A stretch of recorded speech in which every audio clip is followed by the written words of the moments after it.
De Suriname Major League is meer dan een profvoetbalcompetitie. Het is een sportief, maatschappelijk en institutioneel project. Met het tweede seizoen bijna achter de rug blikken we vooruit en terug met de trekker van de Suriname Major League, Rolf Verwij. En ook nog Jamal Jonatas. Hij trekt een speciaal project dat erbij komt. De All-Star Celebrity Game en de All-Star Night. Er is intussen veel gebeurd binnen de SML en is de league aan het uitgroeien tot een stabiele factor die als katalysator van de nationale voetbalontwikkeling kan dienen. Waar staat de Suriname Major League halverwege het traject van 4 jaar qua zelfstandigheid? Wat hebben we geleerd? Wat moet beter? En hoe ziet de toekomst eruit van de Suriname Major League? En vooral, wat komt eraan? Dit is Supreme Exclusive.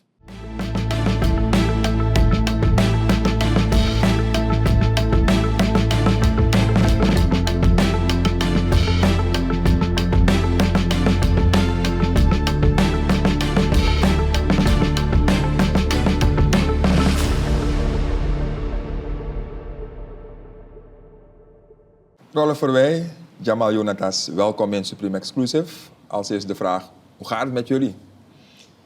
Prima, dat we hier mogen zitten is natuurlijk mooi. En voor het onderwerp, de Suriname Major League, is altijd een deel van onze beleving, gezien de ontwikkelingen ook. I must say, I'm a very happy guy. Goed om te horen. En Jonatas? Ja, het gaat ook heel goed en ik ben heel enthousiast voor dit onderwerp dus. En ik burst van enthousiasme. Nou, keep it up. Ja, dat enthousiasme gaat nodig zijn. Maar de Suriname Major League, hoe gaat het met de Suriname Major League? We zijn aan het einde van het tweede seizoen. We gaan nu richting de play-offs. Nieuwe fase. Ja, kijk, ik doe altijd een flashback. We zijn vorig jaar begonnen. In feite hebben we 2 seizoenen handelen we af in 1,5 jaar. Wat natuurlijk bijzonder is. We zullen misschien later daarover praten hoe dat komt. Maar ik zeg altijd, de Suriname Major League is meer dan alleen wat men ziet op tv, de wedstrijden organiseren. Waarschijnlijk is dat 5% van wat er daadwerkelijk gebeurt. Het gaat echt om het ontwikkelen van de clubs en stappen maken om vervolgens uiteindelijk die clubs en de league en Surinaams voetbal naar een hoger niveau te tillen. En de stappen die we hebben gemaakt, moet ik zeggen, daar zijn we content mee.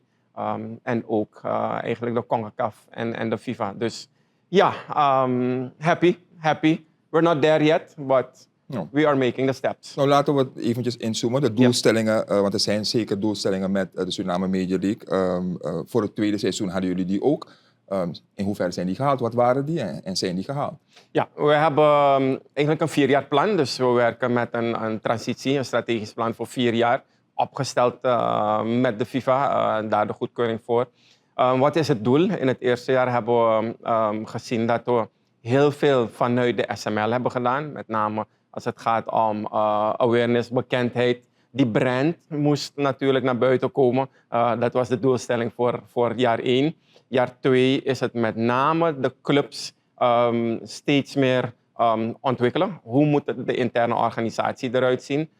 Daar hebben we ook vrij exclusief FIFA management course hier in Suriname gehad, waar ik heel erg blij mee ben. Het is de pilot voor deze regio. En eigenlijk op basis daarvan zijn wat onderwerpen zoals finance, marketing. Hoe moet de organisatiestructuur binnen de clubs eruit zien? Dat hebben we in place gebracht. En vervolgens is het nu aan de clubs inderdaad om die implementatie te doen.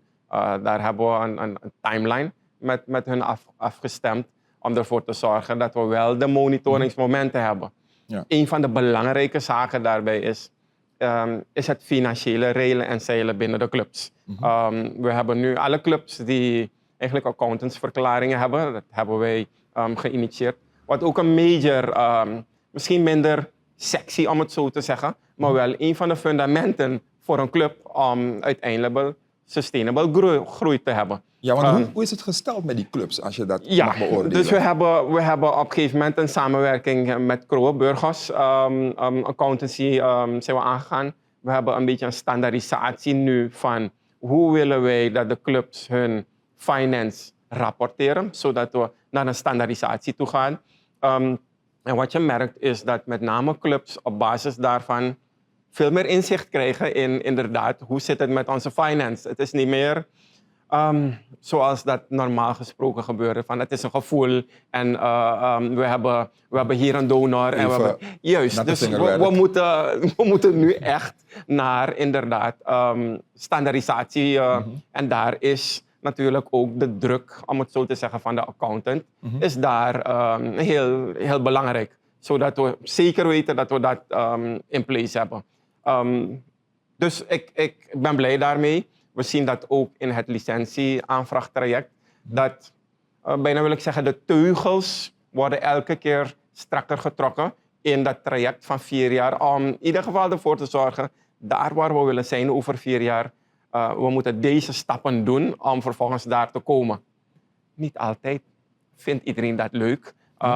Omdat, ja, men zegt, we doen het al jaren zo. Of, ja, maar ik heb mijn eigen verklaringen of mijn eigen controles. Nee, we willen eigenlijk die groei met elkaar meemaken. En daarvoor hebben we een aantal stappen die we moeten doen. Dus soms ben je een beetje een vaderfiguur, je moet helpen. Andere keer ben je bijna meester van nee, het moet zo en zo gaan we het doen. Het is een wisselwerking.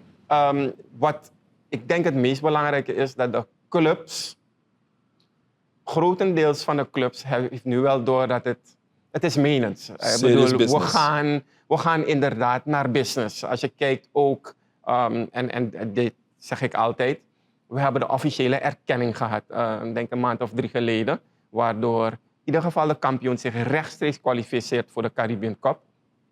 En dan gaat het om veel geld.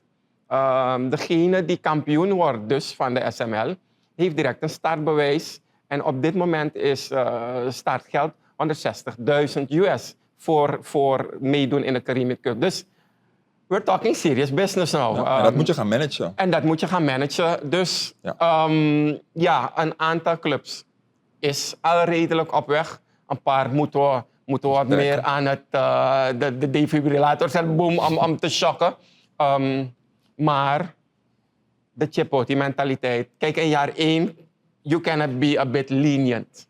Maar vanaf jaar 2, either you in or you out. Dus die boodschap is begrepen. Het schijnt dus zeg maar op wieltjes te lopen, maar zijn er ook wel doelstellingen die nog niet zijn gehaald? Dus die jullie voor met name dit seizoen hadden gesteld? Ja, dit seizoen wilden wij wat meer. Kijk, het is een traject ook voor de SML als het gaat met name om bereik, bekendheid van de SML. Zoals ik al eerder aangaf, we hebben in jaar 1 veel vanuit de SML gedaan, branding. Maar we moeten uiteindelijk naar de clubs toe. Niemand gaat naar het stadion om Verwij te zien of om SML te zien. Je gaat om een club te zien of een bepaalde speler. Dus uiteindelijk is de levensvatbaarheid van zo'n league gestoeld met willen mensen naar de clubs komen en zijn de spelers goed bekend, zijn de spelers goed in beeld. En dat is iets waar we eigenlijk, denk ik, gezien, als je iemand met een competitie begint, en dat is altijd het gevaar, dan zijn de clubs helemaal gefocust op, we moeten competitie spelen en iets minder op, we moeten de boel ontwikkelen. Wij moeten dat wat beter pushen om clubs en spelers wat meer eigenlijk naar buiten te brengen. En daar zijn we dus nu het traject mee gestart. Het is ook vrij snel gegaan hoor, omdat we normaal een jaar uittrekken met FIFA. Dus in 2025 moeten we dat realiseren. Alleen 2025 heeft in feite het huidige seizoen en oktober bestaat alweer het volgende seizoen. Ja. Dus dat is een beetje tricky. Daar vind ik dat we achterlopen qua doelstelling. Toeschouwersaantallen, wereldwijd probleem. En wij denken dat het ook weer hand in hand komt met, laten we zeggen, de clubs die we meer naar voren moeten brengen. De clubs moeten zelf ook veel meer doen om publiek te trekken.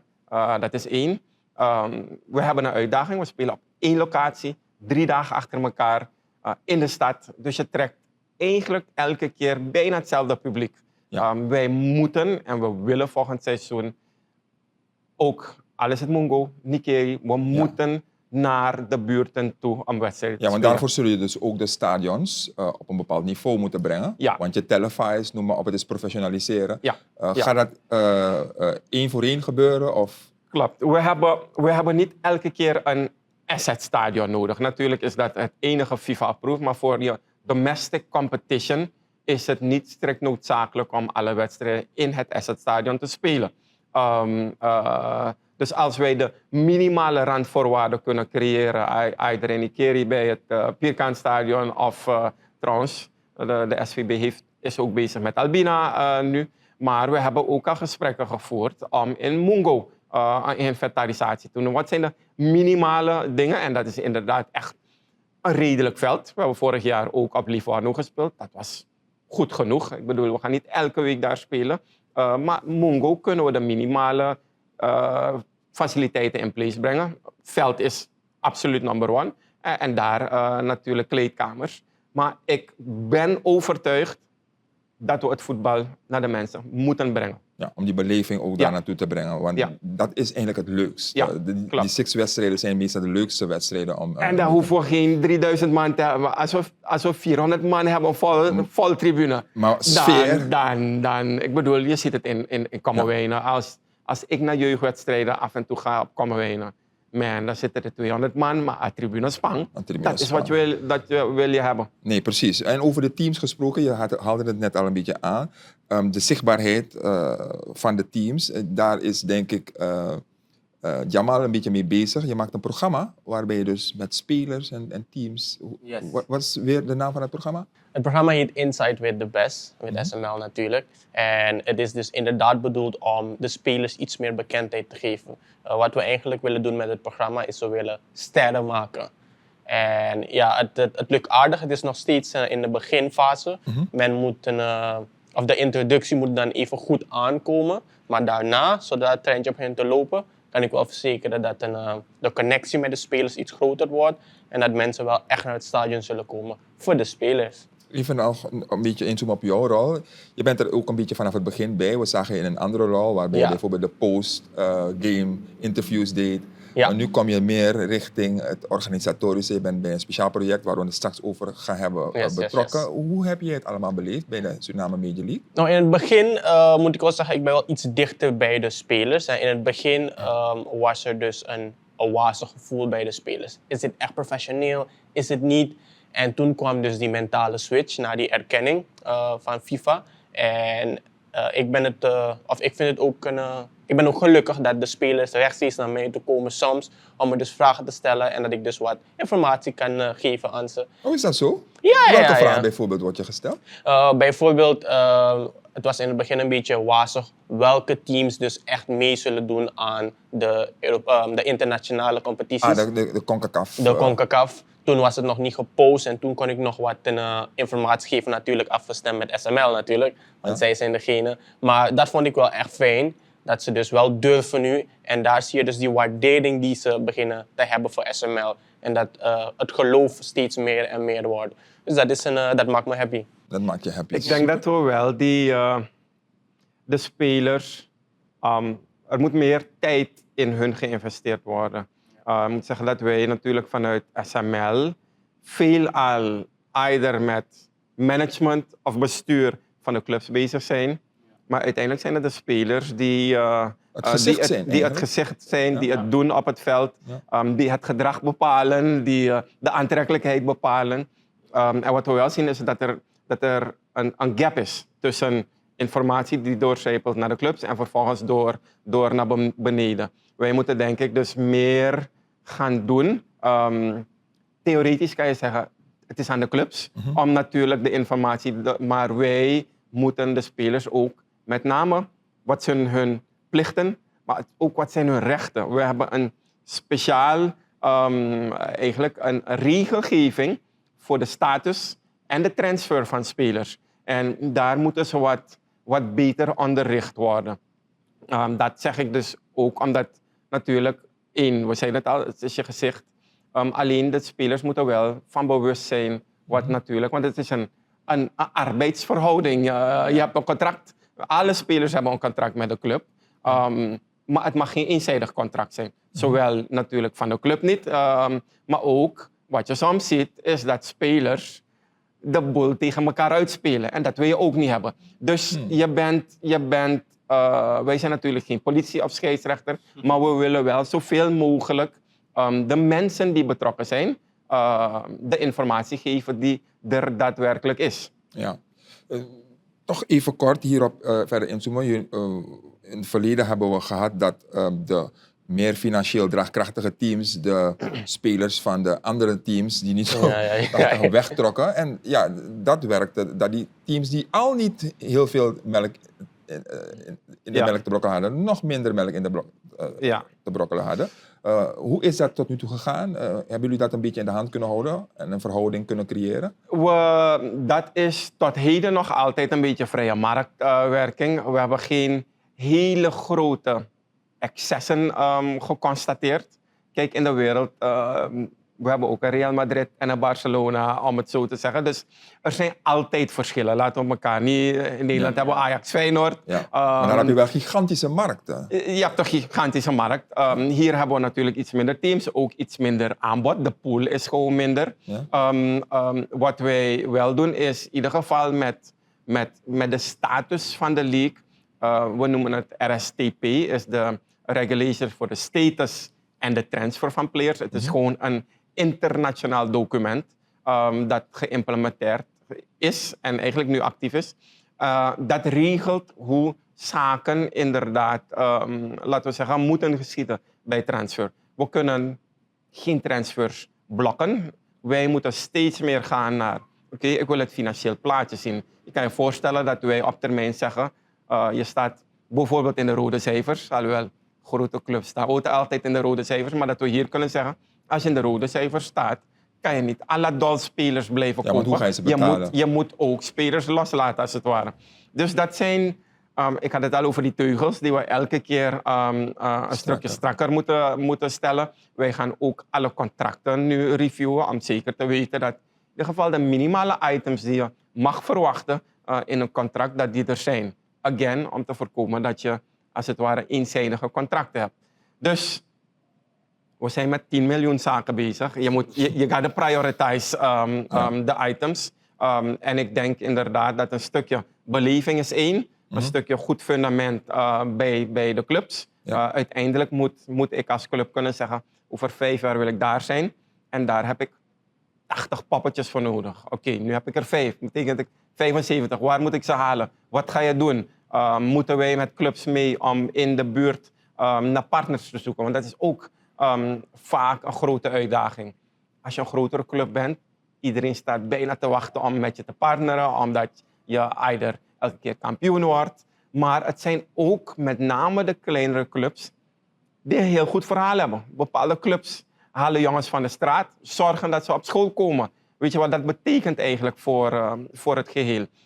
Alleen, ze komen niet binnen bij de bedrijven. En daar moet dus, want de SML is voor die clubs, moet dan in ieder geval inkomen dat we de deuren openen. Either via ons netwerk, maar in ieder geval met een goed plan. Uiteindelijk, als ik een club join, what's in it for me als partner? Goed, mooi. Laten we toch maar de jump nemen naar de play-offs. Die zijn voor de deur. En natuurlijk ook die SML-structuur.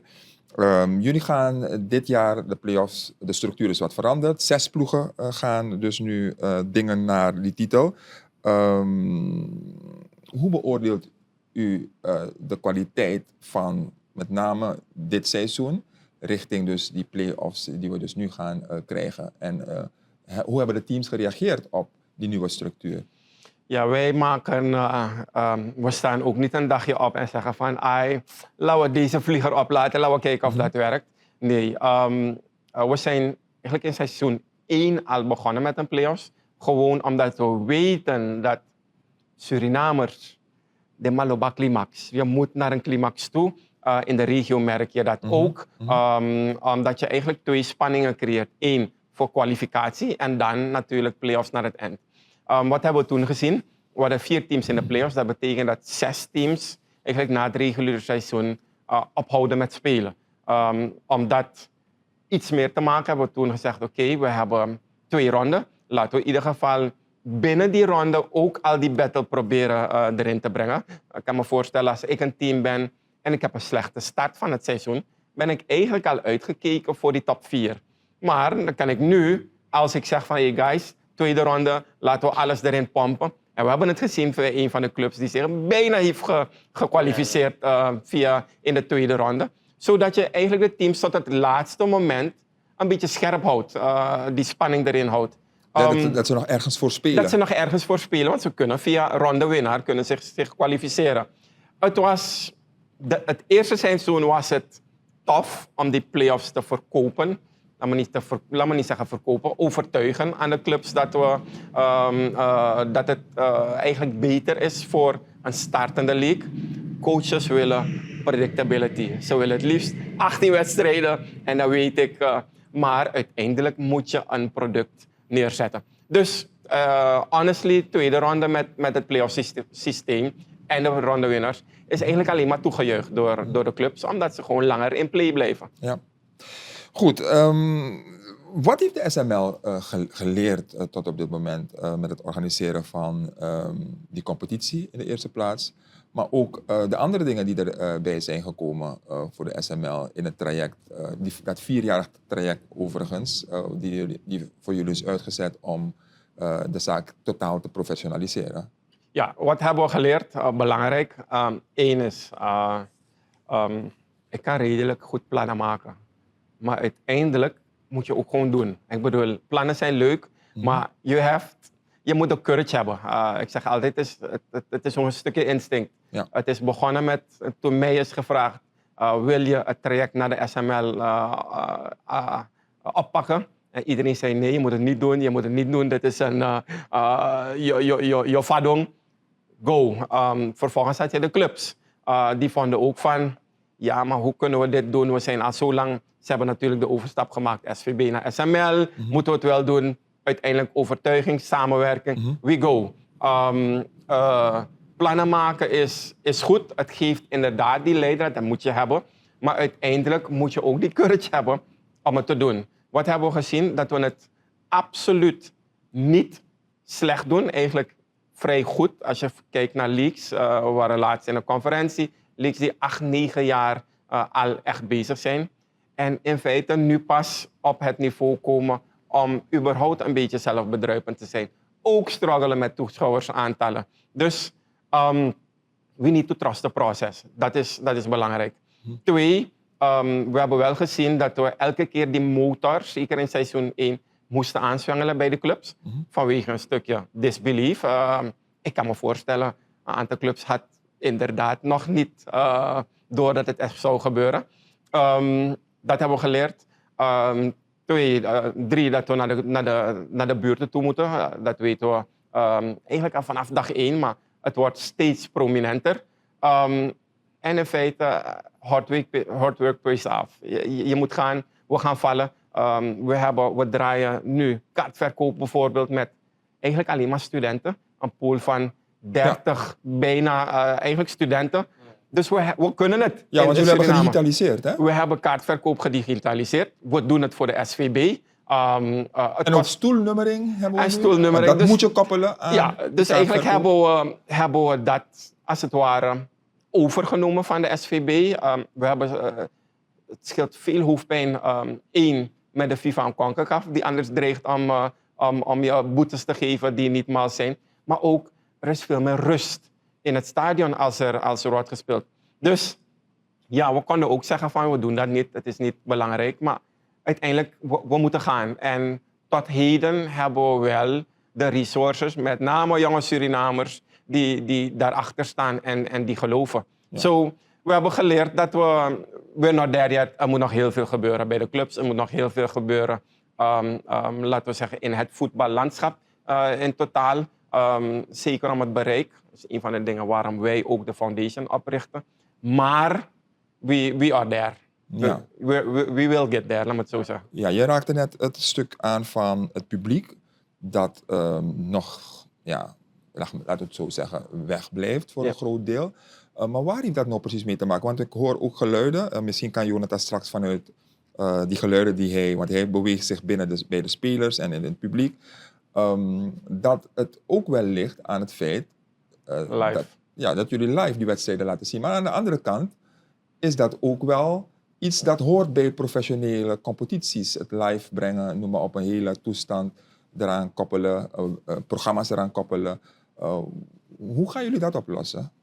Misschien moeten we Jonas even zijn Misschien bevinding... Juist, laten we het even horen. Waaraan ligt het? En hoe denk je dat het kan worden opgelost? Nou, de oplossing kan verschillende kanten op, maar er is wel heel veel werk aan de winkel. Wat ik moet zeggen, eerst deden we dus niet alle wedstrijden live. Maar daarna zijn we dus overgestapt naar alle wedstrijden live doen, omdat alle teams even belangrijk zijn. En je moet het zo zien. Een illustratie, bijvoorbeeld als er dus een nieuwe film uitkomt. Het is natuurlijk leuk om op tv te kijken naar die film. Maar als je dus in een bioscoop bent met die sfeer, met heel veel mensen, dan beleef je het anders.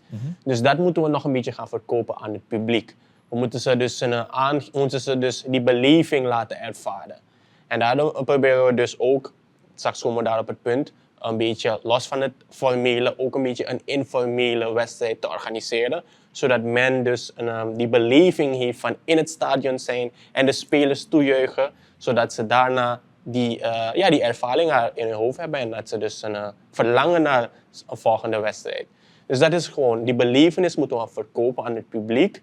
Je kan het op tv zien, maar kom in het stadion, ervaar het, dan ga je zien dat het helemaal anders is. Kan dat werken? Het kan werken. Kijk, we weten, Nacho is altijd uitverkocht. Het is een verwachtingspatroon. Wat verwacht ik? Maakt niet uit of ik nou 1 SRD of 10.000 SRD. Als ik meer dan wat ik betaald krijg voor mijn geld, dan ga ik waarschijnlijk komen. Wij moeten het...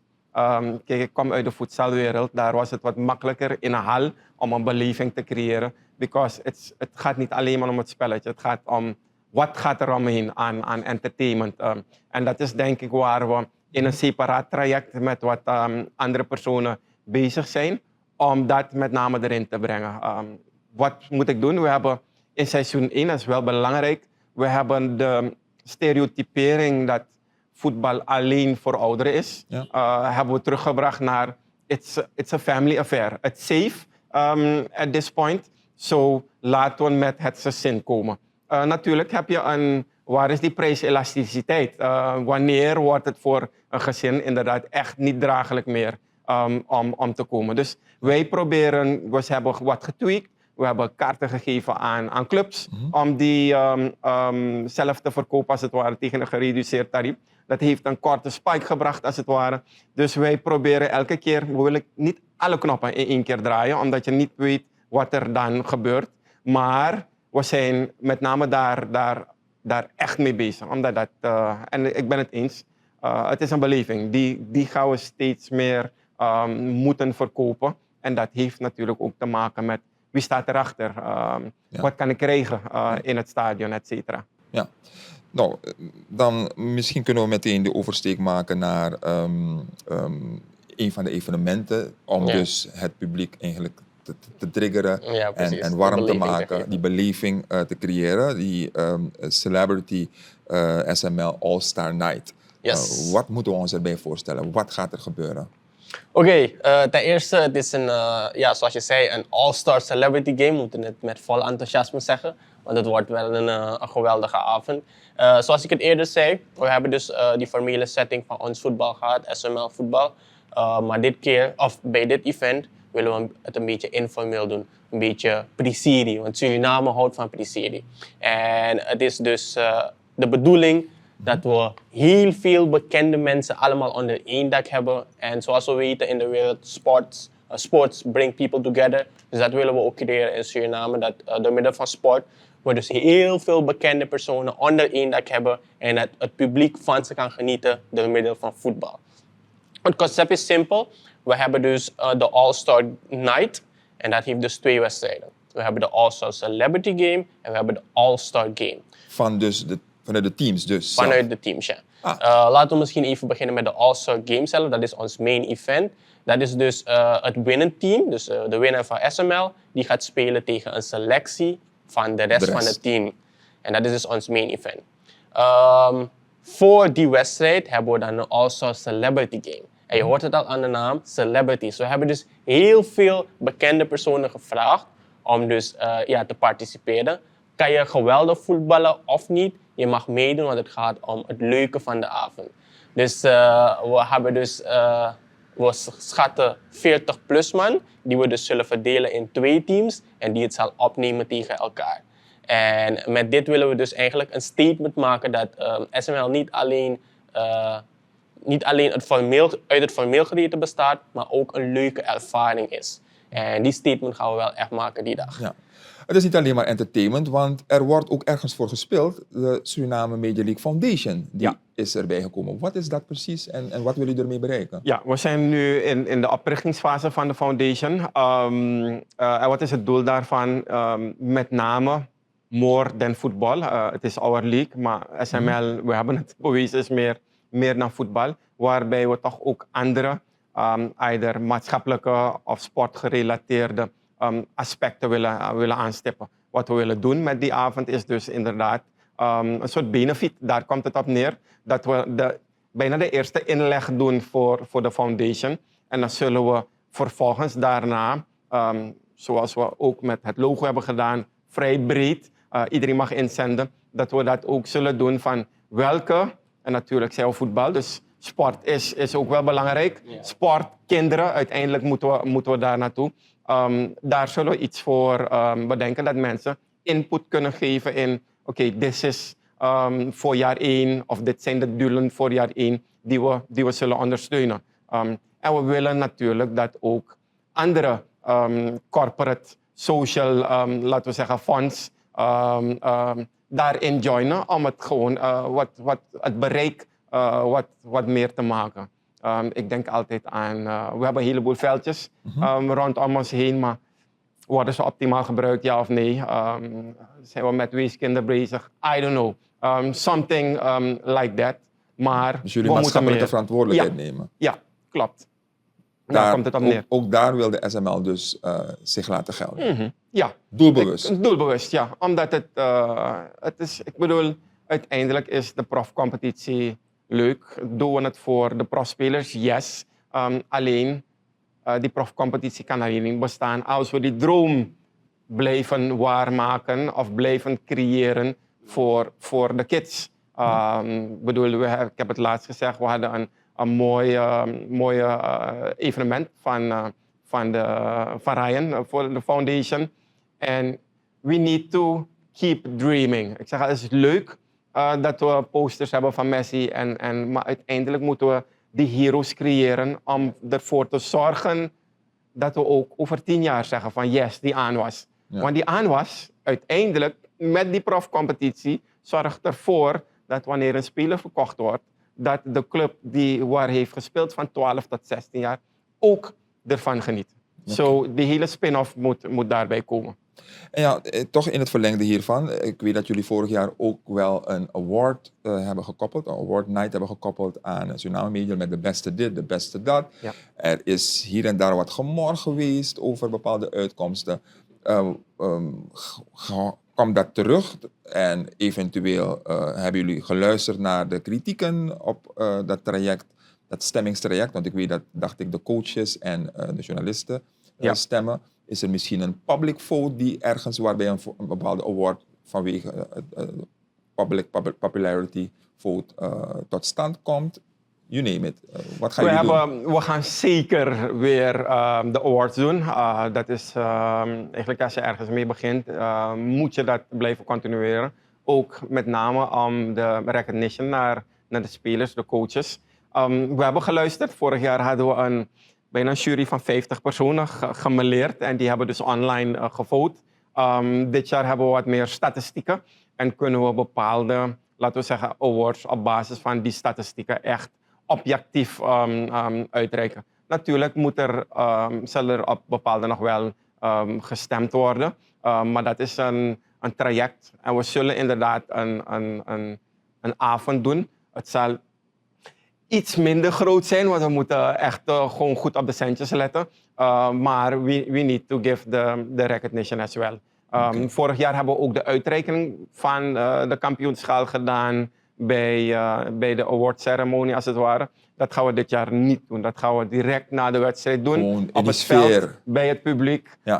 Ja, je moet momentum gebruiken. hè? Juist. Dus ja, we evalueren en we learn and we get it fixed. Ja, dus bent er content mee dat het zo gaat gebeuren? Ja, zeker. Het is het bestuur, dus zeker ben ik er content mee. Ja. Oké, nou goed. Laten we toch een beetje de blik richting de toekomst van Suriname Media League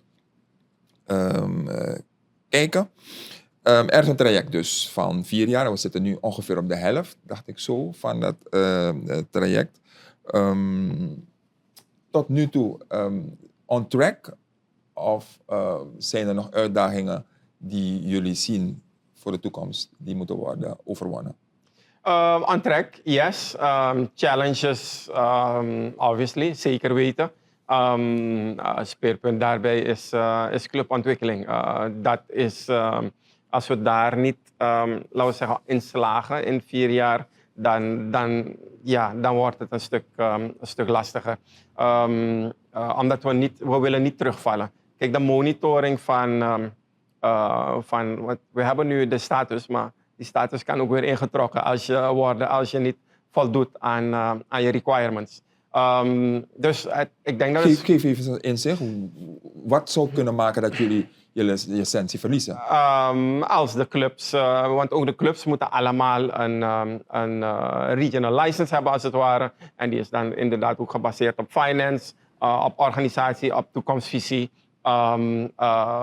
En gewoon ook op hebben van bijvoorbeeld jeugd, et cetera. Dus er zijn 15 punten waarop wordt beoordeeld of een club wel of niet de licentie. En die moeten ze elk jaar aanvragen. Dus het is niet zo dat ze het 1 keer hebben aangevraagd en de komende 4 jaar hoeft dat niet. Dus every year komt die beoordeling. Mocht het zo zijn dat de clubs terugvallen en je uiteindelijk met 7 of 6 overblijft, dan hebben we eigenlijk geen interessante competitie meer, om het zo te zeggen. In de regio merk je dat echt het minimum is 8 om een beetje wat te kunnen doen.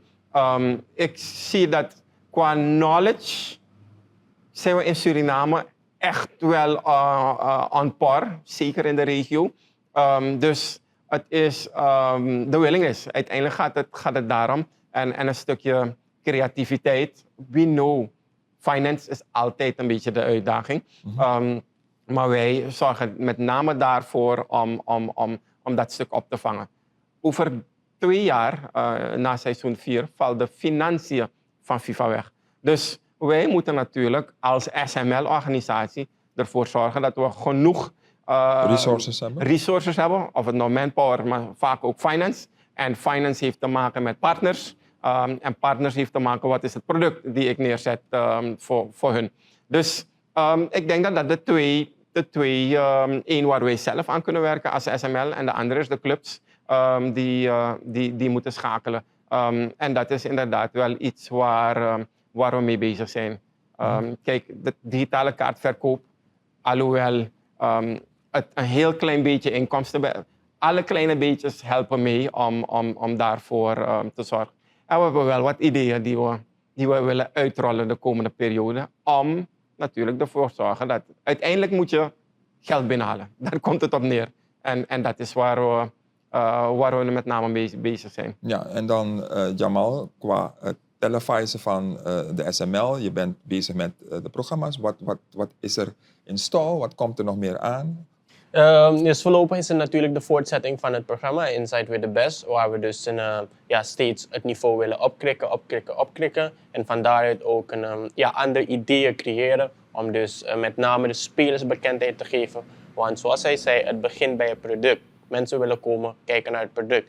En als ze het product niet kennen, dan heeft je hele SML geen waarde. Dus dat is eigenlijk mijn deel eigenlijk. Ik wil dus zoveel mogelijk de spelers bekendheid geven, zoveel mogelijk sterren maken van de spelers, zodat men gaat geloven in onze spelers. En dat gaat die ommekeer brengen in het bestuur bij de club ook. Met name bij de jeugd, hè, moet je die Precies. triggeren. Ik moet wel eerlijk zeggen, de jeugd kijkt wel echt. Wanneer ik nu over straat loop, dan zeggen ze me, hey Jamal, we kijken naar je programma. Ik dacht, Ze kijken wel echt. Dus ik ben wel echt blij dat het wel werkt en dat het bij de jeugd werkt, want die zijn dus de fundering, zoals je het zei. Oké, dus de toekomst ziet er goed uit wat dat betreft. Ziet er zeker wel goed uit, ja. Ziet er zeker goed uit. Maar goed, hoe gaat het tijdens de opnames? Wat voor uitdagingen hebben jullie? Het is wel zeker een uitdaging. Niet bij de spelers specifiek, maar het was het begin. En het begin is het altijd, heb je altijd heel veel leermomenten. Misschien had ik gehoopt op meerdere episodes nu gepost, maar dat is nog niet gebeurd. Maar zoals je zei, leermomenten. Het is een traject. We hebben nog, ik zal niet zeggen we hebben genoeg tijd, maar we hebben wel nog tijd om te verbeteren. Ja. Maar ook in algemene zin, de wedstrijden zelf, de uitdagingen die er waren misschien in het begin, loopt het nu wat beter? Zeker wel, het loopt nu beter. Het begint allemaal bij het geloof van de spelers. Nu geloven ze wel echt en ze waarderen SML ook echt. We hebben soms wel, zoals je het noemt, uitdaging bij de spelers dat ze dus eerst betaald worden. Dus soms lijkt het alsof bepaalde van de spelers het doen voor het geld, maar dat mag het niet zijn. Dus die mentale switch moet nog gemaakt worden bij bepaalde spelers. Maar bij anderen zie je wel dat ze dus dat het heel goed eruit ziet, omdat ze weten dat als ze hun best doen op de eerste en de tweede plaats eindigen, dat er een internationale competitie op zit te wachten. En daar komen de financiën echt, zoals hij dat zei. Ja.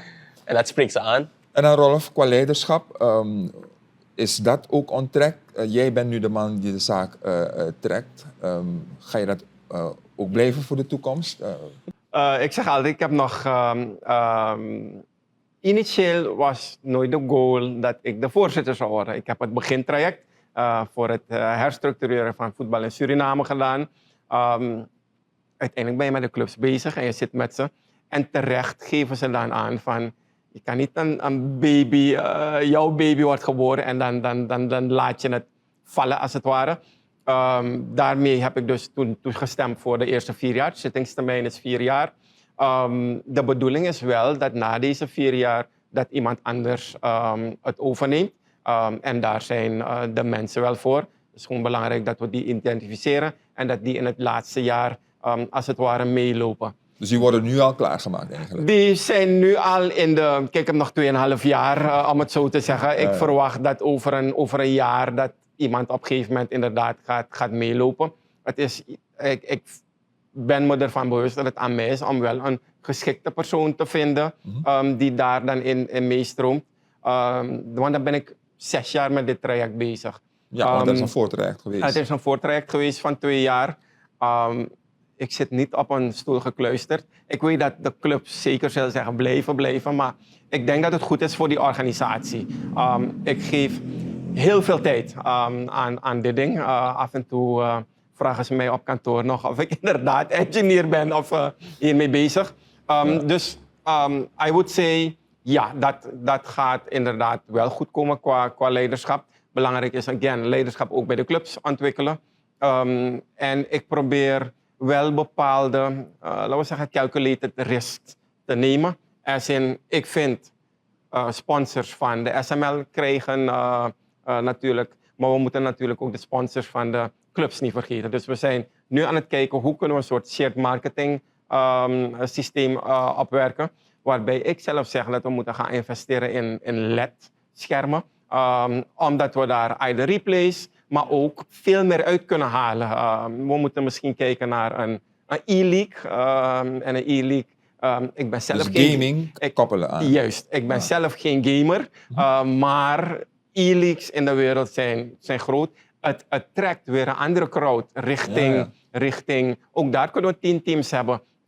En misschien waar ik bij het voetballen niet kampioen word ik wel de e-league kampioen. Dat zie je ook wel.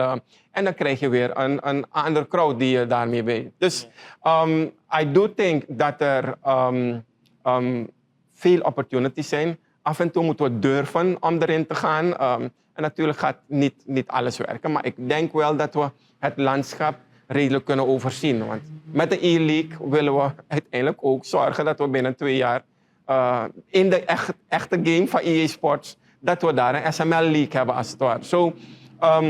We zijn bezig. We zijn aangesloten bij de World Leagues Association. Dat is echt de internationale organisatie van alle profleagues. Daar zit je met, ik wilde bijna zeggen SML, maar het is, zie je, kan het niet eens meer uitspreken. Major League Soccer. Major League Soccer, ja. MLS. Ja, MLS. Ja, dat was die verwarring in het begin. Bundesliga, je zit met. En daar zorg je er in ieder geval voor dat Suriname een platform krijgt. En dat is ook belangrijk voor de spelers, want dan wordt Suriname gezien. We zien interesse vanuit Jamaica. Veelal komen naar hier, maar ook uit de voormalige Oostbloklanden. So, we gotta get there. Of we er over 4 jaar zijn, zeker niet. We kunnen ons niet vergelijken met La Liga of Eredivisie. By far not. Maar dat wij de benchmark voor de Caribbean moeten zijn, ben ik wel van overtuigd dat dat gaat gebeuren. Oké, ik heb zo meteen een slotvraag voor jullie. Heb je nog iets aan te vullen? Ja, gesproken over de E-League en waar Mr. Rolf het hebt. Je ziet ook in mijn programma's. Hij is natuurlijk bezig met het bestuurgedeelte, een beetje op het corporate level. Maar ik moedig ook elke Surinamer aan om een beetje meer geloof in te hebben dat wij als SML zijnde in de E-League, of in de, hoe noem je dat? In EA Sport belanden, zodat we dus ook met onze eigen Surinaamse jongens de FIFA kunnen spelen. En ik moedig ze ook aan om altijd goed te reageren. Het is altijd goed om een comment te plaatsen dat we dus graag in EA Sport willen belanden, zodat EA Sport ook merkt dat Suriname de drang heeft om daar aan te komen. En de E-League gaat wel echt goed werken. We zullen eens wel een programma maken waar we de uitwerking van E-League goed uitleggen aan mensen, zodat het samen kan hangen met SML en dat we een goed product van maken. Ja. Toen je het had over sponsoring, schoot iets met de binnen. Jullie waren bezig met een project aankleden van teams. Ik dacht Kelme was erbij gehaald. Kelme, ja. Kelme, hoe zit het met dat project? Ja, we zijn nog steeds met Kelme bezig. Een aantal teams, we hebben het wel gefaseerd gedaan, omdat we 10 teams hebben. Een aantal is nu al bezig in het Antwerp-stadion. Bepaalde hebben hun Antwerp-tenues al. Ik hoop dat, ik weet toevallig dat een van onze topteams nu driftig bezig is om te kijken of ze dat al kunnen realiseren voordat ze de CONCACAF ingaan. So we are there. Dat traject iets langer duurt dan ik vooraf had gezien, had ingeschat. Omdat met name het ontwerpen van je tenue. We hebben hier, zoals we dat noemen, pasmaten. Iedereen moet passen. En vervolgens moet natuurlijk de bestelling komen. Waarbij er een bepaalde deal is dat een deel is gift en een deel moet gekocht worden. So, we are there. En zeker voor de uniformiteit van de league gaat dat. Het gaat mooi zijn. Trouwens, wij gaan het Kelme-merk launchen bij de All-Star Game. Want onze All-Stars gaan volledig in Kelme gedrest zijn met een speciaal ontwerp. Kijk, dus we hebben nieuws. Ja, is een nieuwtje. Mooi. Dan tot slot, kort aan jullie beiden. De belangrijkste boodschap aan fans, clubs, spelers, beleidsmakers. Want sport, voetbal is nationale sport. En er moet ook een sportbeleid worden ontwikkeld. Met name over de waarde van de Suriname Media League. Je hebt er alles over verteld net. In de sport en dus in die samenleving. Kort, jullie beiden. Who first? Ja, ik wil dus even wat event details doorgeven van onze All-Star Game. Het is dus op 19 juli. En we hebben dus 2 wedstrijden en we mikken om op 7 uur te starten. En dat is in het Franklin Asset Stadion. Dus dat zijn gewoon even kleine event details. En over SML. Ik wil gewoon weten dat de Surinamers weten dat SML voor Suriname is. En dat we dus alleen samen dit project tot een groot project kunnen maken. En dit een geweldig project kunnen maken. Dat is mijn kort boodschap. On a final note. SML is hier te stay, dat is belangrijk. We hebben een nieuwe industrie gecreëerd. Of we nou praten over tv, waarbij live uitzendingen, wat men niet gewend was, 5 per. Het creëert een nieuwe industrie. We hebben digitaal ticketing. We hebben nu de jeugd daarin actief. Dat is ook een nieuwe industrie. Alle support structures. Sport moet meer waardering krijgen in dit land. Because we are changing lives. En waarschijnlijk hebben we het nog niet door. Maar de invloed van met name het bereik van deze guys is groot. En het gaat alleen maar groter worden. Dus de final note hierbij is dat wij natuurlijk... We struggelen, zeker in de sport, altijd met een stukje... Wat is de support vanuit de overheid? Misschien hoeven we geen finance te krijgen van de overheid, maar altijd een van de speurpunten. Any sport, vermakelijkheidsbelasting. Het is waarschijnlijk 0,001% van de totale begroting. Maar voor de sport, die 20% aan is mega. Als dat alleen maar een way is of giving back, kunnen we met name heel veel doen. Want wij zijn bezig alleen voor de clubs, alleen voor de spelers. Op dit moment hebben we 300 spelers. En dan heb ik het nog niet eens over de jeugd die meedoet. Maar it's changing lives. En infrastructuur is critical. En wij doen er dus alles aan om te kijken... Waar kunnen we finance vinden daarvoor? Hoe kunnen we ervoor zorgen dat we het product... Uiteindelijk gaat het om het product. Maar we are more than that. We are changing lives. En dat is waarmee SML bezig is. Laten we dat vasthouden. We are changing lives. Incentives dus. Ja. Nou, heren, dankjewel voor jullie tijd. Heel mooi, de Suriname Media League. Ik kijk er natuurlijk ook met een andere bril naar, want jullie kennen hem ook vanuit een andere positie. Maar heel veel succes met het uitbouwen van Surinamers eerste en tot nu toe enige profcompetitie. En wie weet waar we allemaal kunnen belanden met de Suriname Media League. Thank you very much. Dank dat jullie waren in Supreme Exclusive. Zeker, zeker. Vanuit sportieve ambities naar maatschappelijke impact. De Suriname Media League ontwikkelt zich niet alleen als profcompetitie, maar ook als katalysator van groei, leiderschap en gemeenschapsontwikkeling. We danken onze gasten Rolf Verwij en Jamal Jonatas voor hun transparantie en hun visie en hun kijk op de toekomst van Surinames enige profleague. Dit was het voor Supreme Exclusive. Tot de volgende.